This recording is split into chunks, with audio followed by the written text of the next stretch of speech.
that in the midst of destruction coming, in the midst of living in a day and age where folk are turning away from God, and there are only a few of us that are trying to hold fast the profession of our faith, God speaks one more time to Jeremiah and gives them a prolific, powerful proclamation. He says, they shall, Deacon Matthews, fight against you. Somebody help me make sure I'm in this Bible. It says they shall fight against you. But they, and that's where I want to hang my hat, and I'm going home, I declare. He says they shall fight against you. So the prolific, powerful proclamation is that you will have enemies. So Veronica, for all of those of us that walk around here like we don't have no enemies, and walk around here like everybody loves us, and walk around the town and the community acting like we the best thing since sliced bread, act like we just fell out of heaven.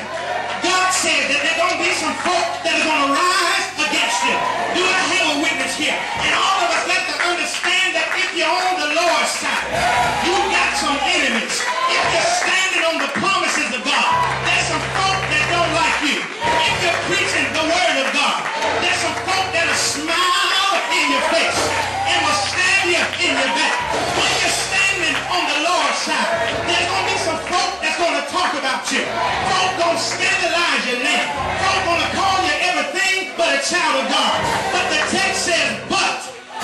That means that it is a conjunctional sentence. That means that there's some prolific power that comes behind it. That means that that which come before has been negated by the but that's in the text. That means it's the door hinges that's going to open or close the door. So if he said they shall fight against you and comes back and says but, that means everything that God just said before reads will be negated in the latter. In other words, he said they shall fight against you, but something better is coming.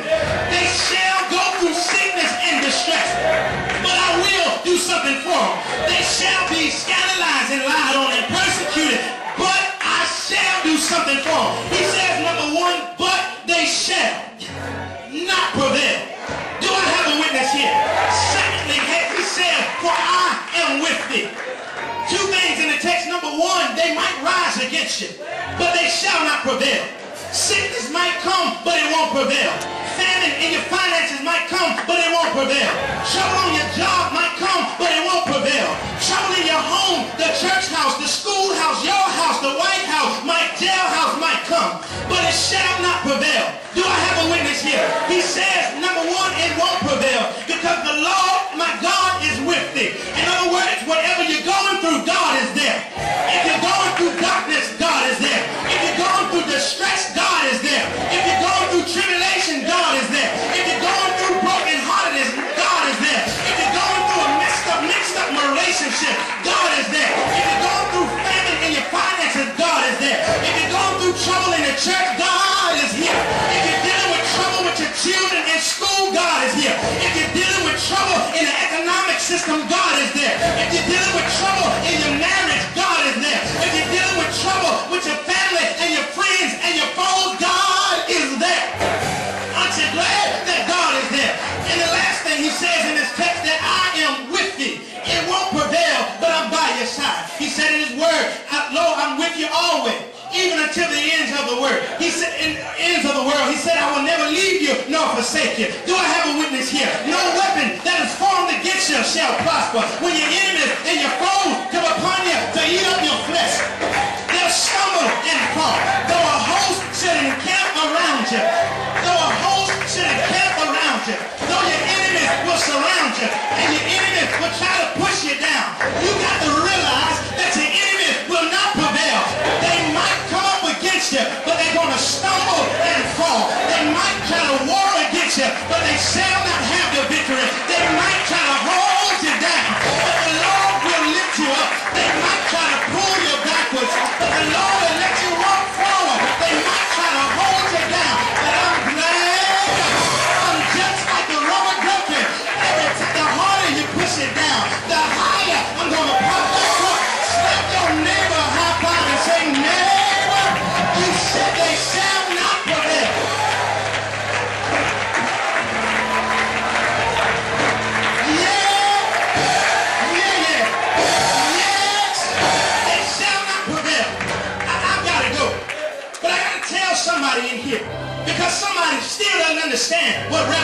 talking about? Well, I can remember the Indian rites of passage.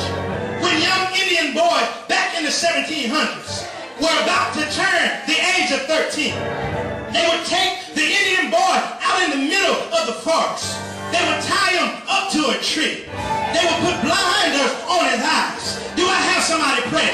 And the older men in the tribe would say that if the boy could make it through the midnight and make it over into the morning, that if he can make it through everything that he has to go through in darkness, that he will be able to have the rights of a full-fledged adult. Are y'all praying with me in here? So you find out that there's a story of a young Indian boy that went before the council of Indians. The council of the Indians said to the young boy that there's lions that are in the forest. There are bears that will come up against you. There are snakes that will crawl around you. There are bugs that will try to eat you. There are other Indians that will try to kill you. There are other devils that will try to pull you down. But if you could just make it through midnight, everything will be all right. I've got the clothes here today, but his daddy took him out to the woods, tied him up to a tree, put blinders on his eyes, and his daddy made the boy to believe that he was going to leave, never to return until the next morning. But the story says a snake crawled up against him, and the boy began to cry. But the boy did not say a mumbling word. Do I have somebody praying in here? They tell me that the boy heard the roaring of a lion, but all he said was, Father, I'm in your hands. They tell me that a bear began to growl at the boy, but the boy did not move because he was in the presence of God. Do I have a witness here? They tell me that bugs began to eat on the boy, but the boy, Lord have mercy, soon was delivered from the bug, and he would just say, God, I am your child, and if I'm your child, I believe I can make it through midnight. Do I have a witness here? The story says that early the next morning, they took off the blindness off the boy's eye, and the boy said, Daddy, he went out to Daddy and gave his daddy a big hug and said, Daddy, I heard the sound of a bear, but the bear did not harm him. The daddy said, boy, I know. The boy said, I heard the roaring of a lion, and it seemed like it was right behind me, but the lion did not bother me. And the daddy said, boy, I know. The boy said, Daddy, I felt something crawling up my legs, and it felt like a snake. And all of a sudden, I could not feel the snake crawling up my leg. And the daddy said, boy, I know. The boy said, Daddy, I felt bugs crawling all over my body, and I felt something biting in my skin, and after a while, it didn't bother me anymore. And the daddy said, boy, I know. The boy began to walk home with his daddy, looked up at his daddy and said, Daddy, you said that you know that I told you a bear bothered me. You said you know when I said a lion came up against me. You said that you know when I felt a snake crawling up my leg. You said you knew when it felt like the bugs were eating me. He said, boy,